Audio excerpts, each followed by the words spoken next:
I didn't cry when I found out. I want you to understand that first, because everything that happened after came from a place of absolute clarity. Not anger, not hurt, not the kind of grief that makes a man weak at the knees. I was 63 years old. I had buried a wife. I had survived lean years and leaner years before them. I was not a man who fell apart.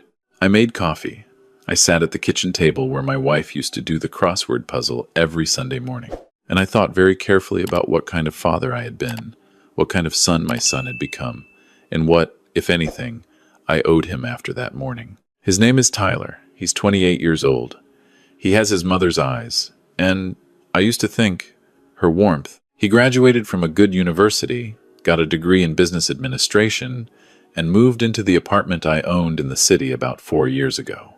I charged him no rent. I told him it was a head start, the kind of thing I wished someone had given me when I was starting out.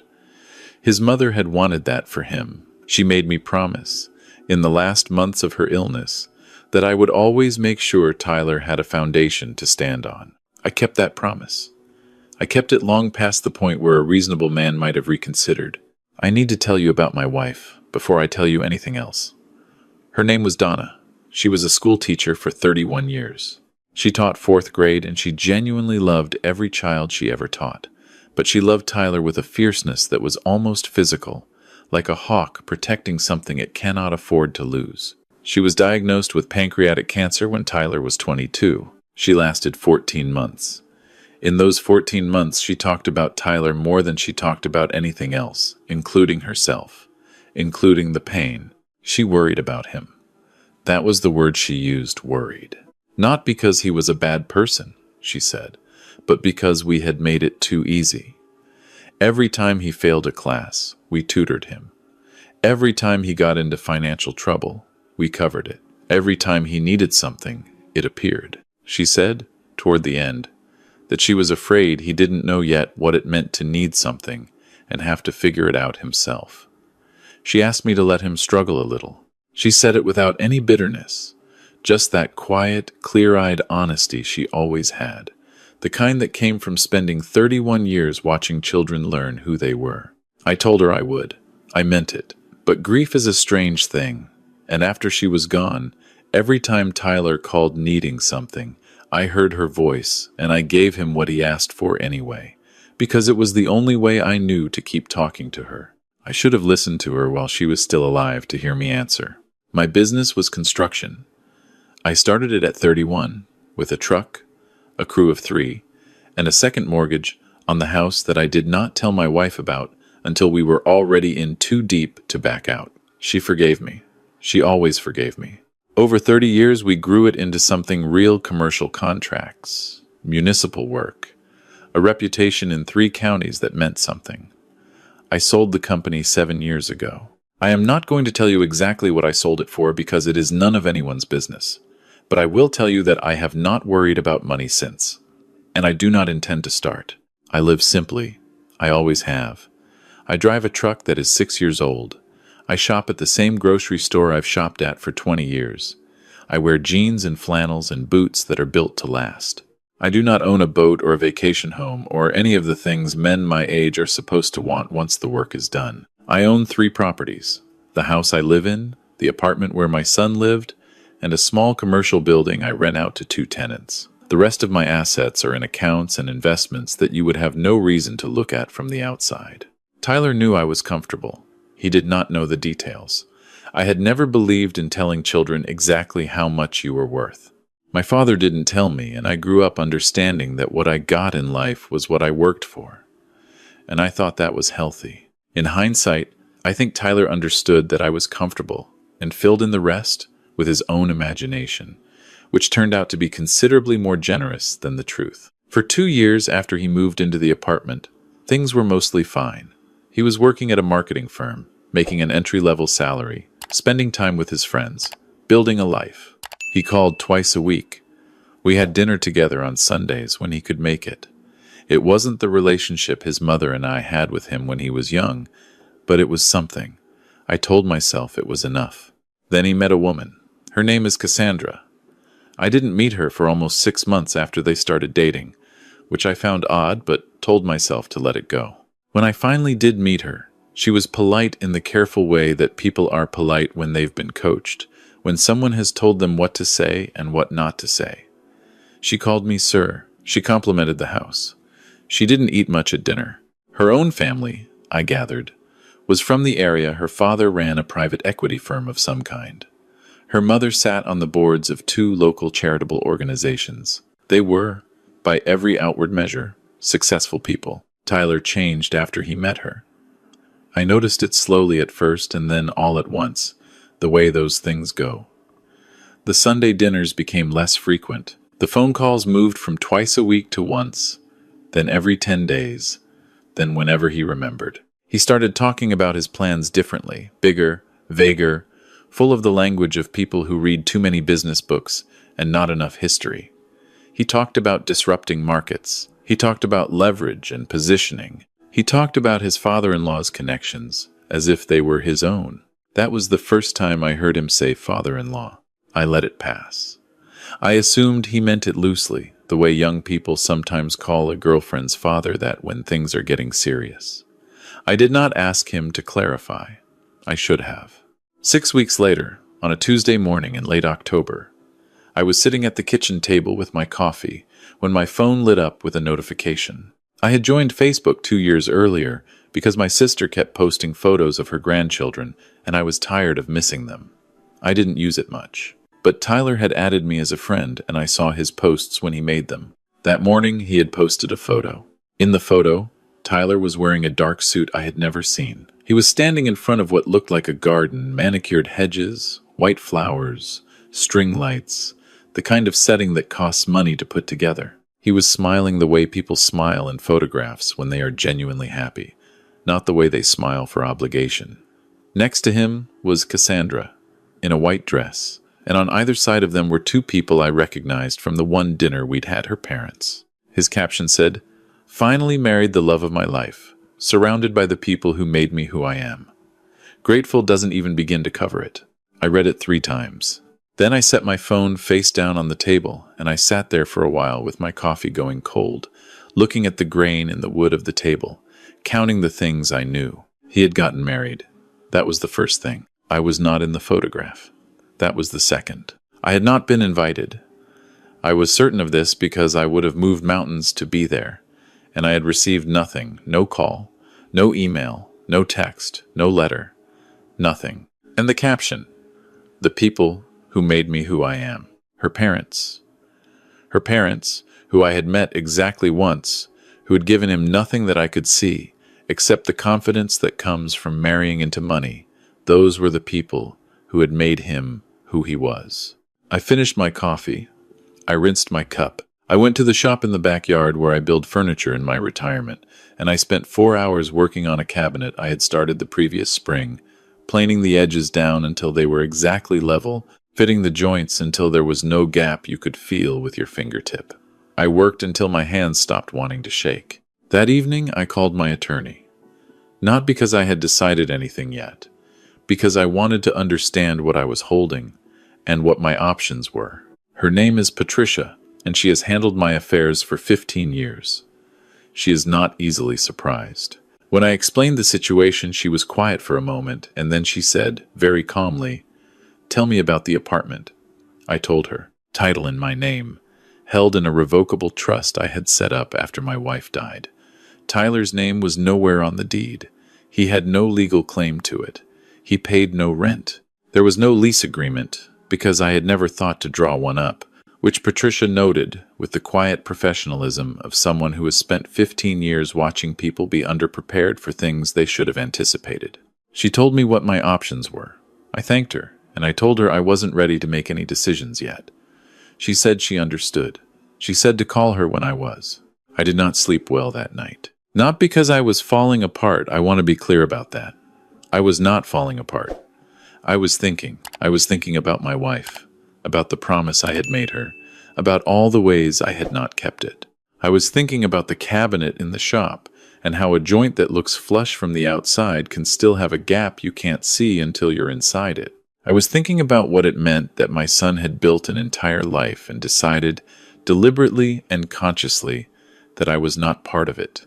Not overlooked, not forgotten. Decided the invitation he hadn't sent me wasn't an accident. You don't accidentally not invite your father to your wedding. You don't accidentally stand in a photograph with your new wife and her parents and write a caption about the people who made you who you are and leave out the man who gave you the apartment you live in, the car you drove to the wedding, and the 28 years of every good thing you ever had. That is a choice. That is a statement. I was thinking about what it said about what he believed, that I was furniture, that I was a utility, that I was the thing that paid for the floor he stood on.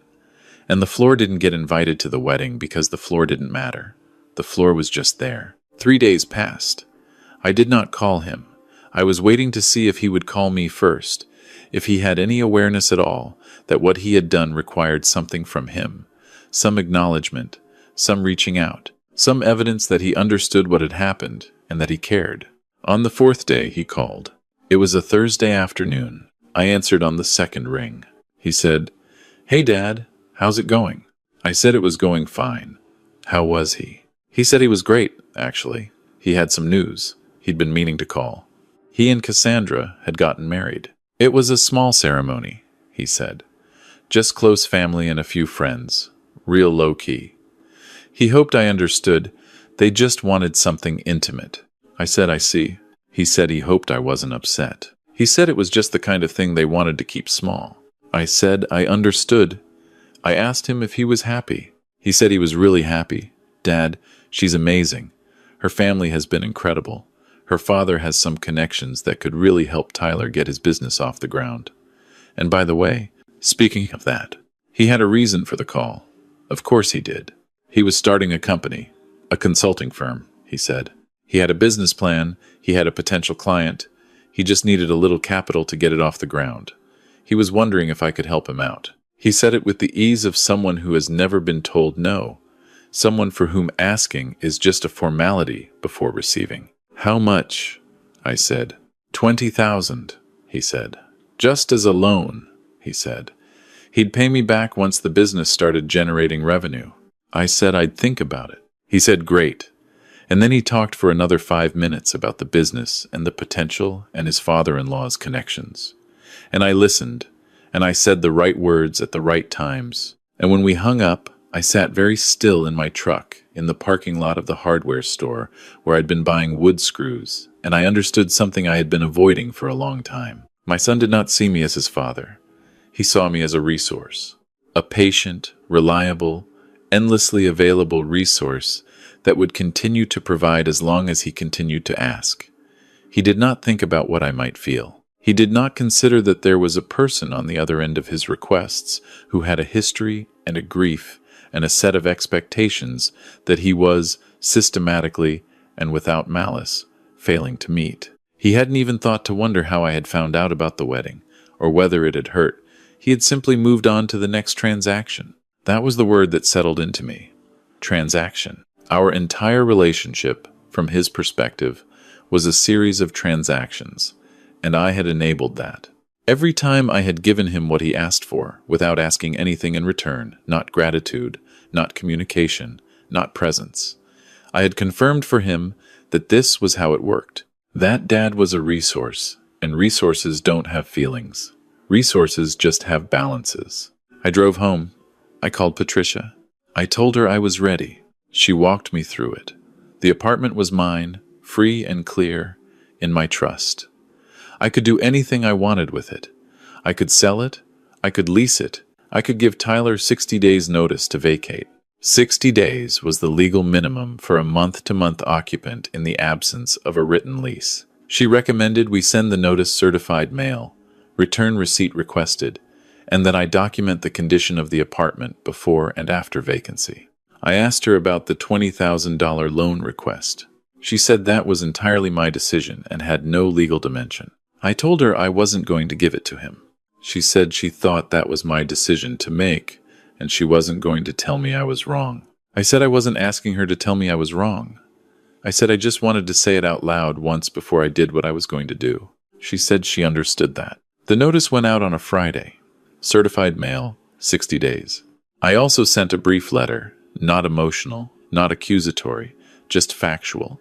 informing him that the apartment would be sold, that I wished him well, and that I was available to talk if he wanted to. He called me 17 minutes after the tracking notification showed the letter had been delivered. He was not calm. He said, "What is this?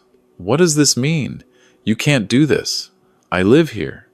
You can't just..." And his voice had gone up in a register I hadn't heard since he was a teenager. The voice of someone who has just encountered a wall where he expected a door. I said, "I can, actually." He said, "Dad, come on. We just got married. We need the apartment."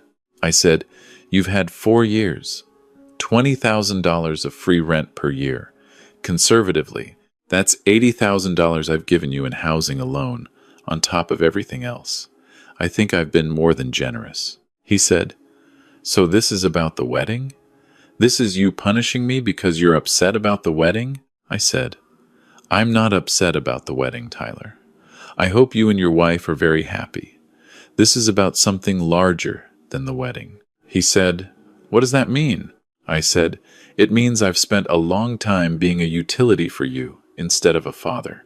It means I think 60 days is enough time to make other arrangements." He was quiet for a moment. Then he said, "I thought you had money. I thought this was nothing to you." And there it was. That was the whole thing. Sitting out in the open where we could both see it. Not a question. Not even anger exactly. Just the naked assumption that because I had resources, those resources belonged to him by proximity, by relationship, by the sheer fact of his needing them. I said, "It's not about the money." He said, "Then what is it about?" I said, "Think about it. I have to go." I hung up. I went to the shop and I worked on the cabinet for 2 more hours, and when I came inside, I made dinner and I ate it, and I did not hear from him again for 11 days. In those 11 days, I heard from other people. His father-in-law called me. He introduced himself with the smooth, measured authority of a man who is accustomed to getting on the phone and resolving things, who has spent a career in rooms where the person who speaks most confidently usually wins. He said he understood there had been a misunderstanding between Tyler and me, and he wondered if there was a number that would make the situation easier. I said there was no number. He said he appreciated that, but perhaps if we could have a conversation. I said there was nothing to negotiate. The apartment was going to be sold. Tyler had 60 days. I wished his daughter and my son a long and happy life together. He said, "That seems unnecessarily harsh." I said, "With respect, I don't think you have enough information about the situation to make that assessment." He was quiet for a moment. Then he said, "What if we purchased the apartment? We could offer you market value." I said I would think about it. I didn't need to think about it. I knew what I was going to do. But I wanted to be fair. I wanted to make sure I was not acting from injury. Because injury makes you do things you have to take back later, and I was not in the business of doing things I had to take back. I thought about it for 2 days. I called Patricia again, and we talked through all of it, the offer, the alternatives, what it would mean in practical terms if I sold to them versus sold on the open market. Then I thought about what it would mean to sell to them. It would mean that Tyler would continue to live in that apartment. It would mean that his father-in-law's money would land him exactly where my money had been landing him for 4 years, in the same place, with the same ease, with the same lesson learned, which was no lesson at all. It would mean that when Tyler looked back on this period of his life, he would remember the time he almost had to figure something out for himself, and then didn't, because there was always someone to catch him. His mother had asked me to let him struggle a little. I called Patricia and told her I was going to sell on the open market. It sold in 3 weeks. Good property in a good neighborhood, priced well, had 3 offers. I took the clean one. Closed 31 days after listing. Tyler moved into a rental on the west side of the city. I know this because he eventually told me, much later, but at the time I didn't ask, and he didn't volunteer it. We did not speak for 6 weeks after the sale closed. 6 weeks of silence between a father and his only child. A silence I did not enjoy but did not break, because breaking it would have meant taking back the only thing I had finally said clearly in years, that I was a person with requirements, and that the relationship between us needed to be different. The call came on a Sunday, 9 in the morning, which is when we used to have breakfast when he was a boy. Donna making eggs and the radio on in the kitchen, and Tyler at 12 years old, doing his homework at the table because he always left it until the last minute. I noticed the time. I don't know if he did. He said, "Dad, I just wanted to call." I said, "I'm glad you did." He said he wanted to tell me that he understood now. Not everything, he said, but more than he had. He said he'd been thinking about the things I had provided for him over the years, and how he had treated all of it as a given, as the background of his life, like weather just there, not made by anyone, not costing anyone anything. He said he'd had a conversation with his wife about it, and she had said some things to him that were hard to hear, which I filed away because it told me something about Cassandra that I hadn't known before. He said he was sorry I wasn't at the wedding. He said it hadn't been the right decision, and he knew that. He said he didn't have a good explanation for it, just that he had been focused on what he and Cassandra wanted and had not thought clearly about what it would mean to me. I said I appreciated him saying that. He said he wanted to have a relationship with me, a real one, not the kind where he called when he needed something. I said I wanted that too. I said I had always wanted that. I said it was all I had ever wanted, actually, since the day he was born. Not gratitude, not obligation, just the ordinary, ongoing presence of my son in my life. That was all. He said, "I know, Dad.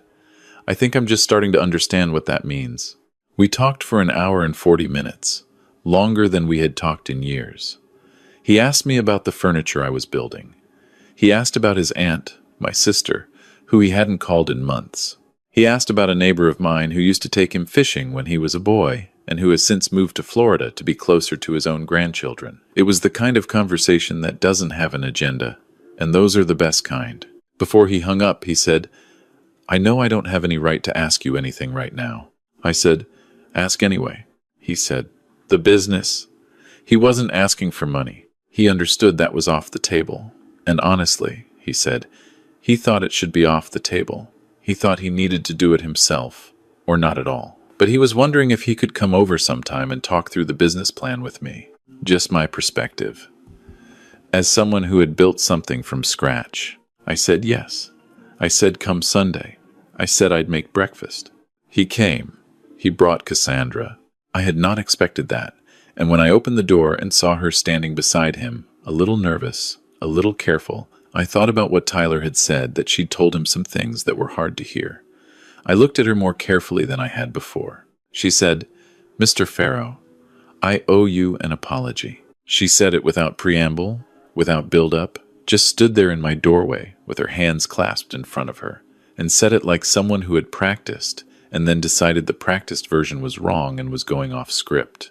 She said she had pushed for a small wedding and she had known what that meant, and she hadn't thought hard enough about your relationship with Tyler, and she was sorry. I said, "Come in." I made eggs. The radio was on. It was not the same as the Sundays when Donna was alive. Nothing was ever going to be the same as that, and I had made my peace with that a long time ago. But it was something. It was a beginning of something, which is not nothing. A beginning is exactly what it is, the start of a thing that will be shaped by what comes next, by choices not yet made. We talked through his business plan after breakfast. It was not a bad plan. There were parts of it that needed work, places where the assumptions were optimistic in ways that would hurt him if he didn't pressure test them before he committed to them.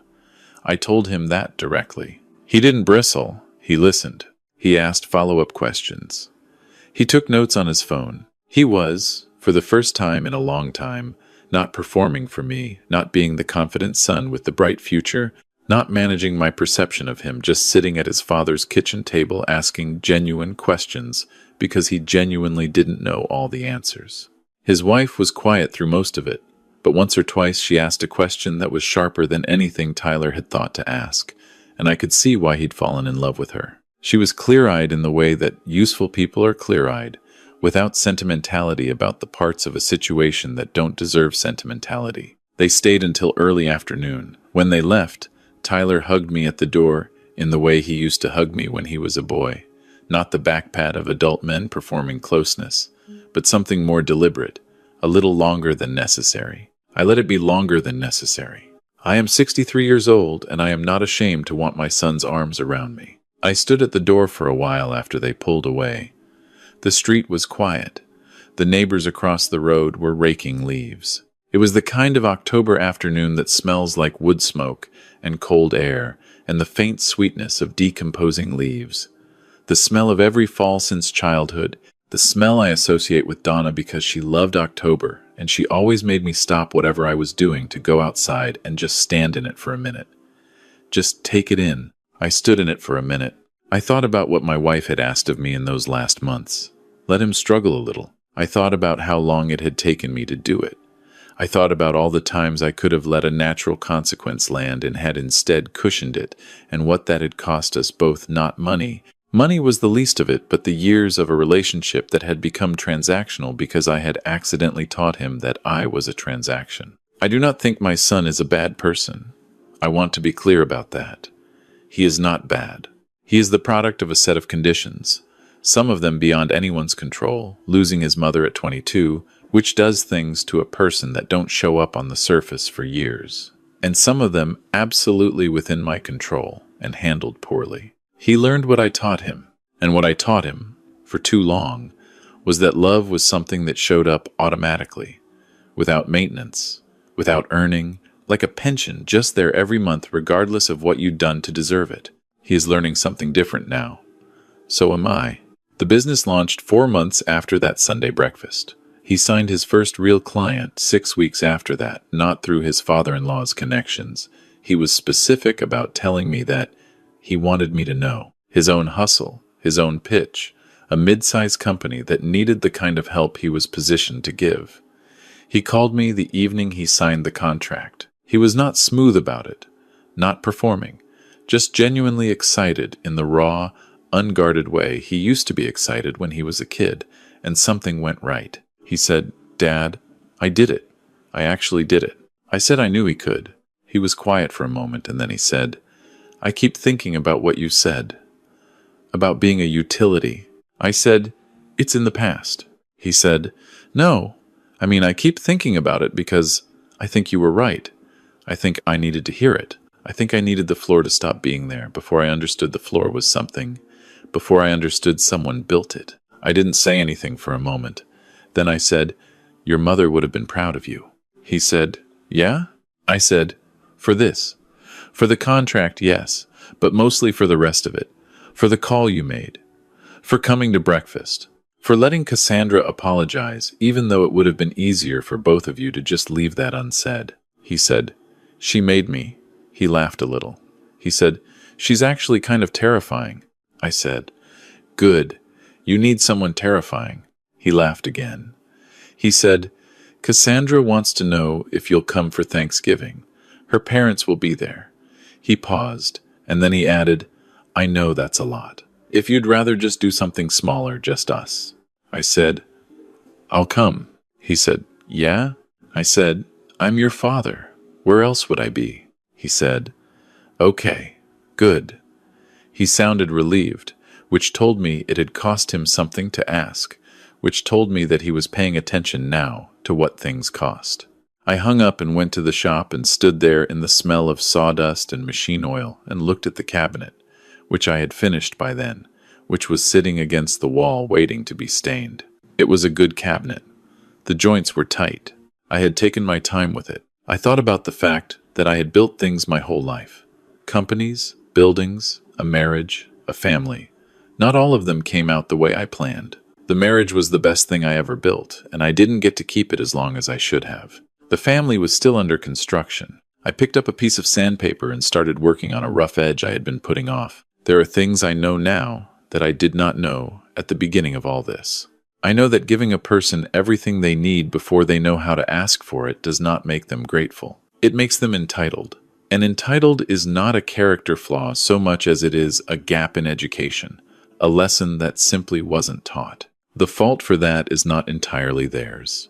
I know that the most important things I ever gave my son were not the apartment, or the car, or the tuition supplements, or the monthly money I used to slip him when he seemed like he was struggling. The most important thing I gave him was a floor he could stand on. The problem was, he never knew the floor was there until I took it away. I know that my wife was smarter than I was about most things, and this was one of them, and I should have listened more carefully when she told me. And I know this is the thing I know most clearly. The thing I come back to when I'm in the shop working on something or sitting at the kitchen table in the morning where she used to do the crossword. I know that she would not be surprised by how it turned out. She worried. But she didn't doubt him. She knew who he was underneath the thing he'd been allowed to become. And she trusted that if given the chance, if asked to be better, he would figure out how. She was right. She usually was. I am going to Thanksgiving. I am going to sit at a table with my son and his wife and her parents, who offered to buy back my property as if everything in the world has a price and the right number can make any problem disappear. I am going to be civil to them because they raised a woman who told my son some hard truths when he needed to hear them, and that earns them a certain amount of my goodwill regardless of anything else. I am going to eat whatever Cassandra makes because she volunteered to cook, and I respect initiative. And I am going to sit across from my son and watch him be a husband, a businessman, a person finding his way in the world without the floor automatically appearing under every step. I am going to enjoy every minute of it. Not because things are fixed. Things are not fixed. A relationship like ours, one that spent years drifting toward transaction, and now has to find its way back to something more honest that doesn't get fixed over a Sunday breakfast and a phone call. That is the work of years. Of Thanksgivings and ordinary Sundays and phone calls that happen not because someone needs something, but just because one person wanted to hear another person's voice. But it has started.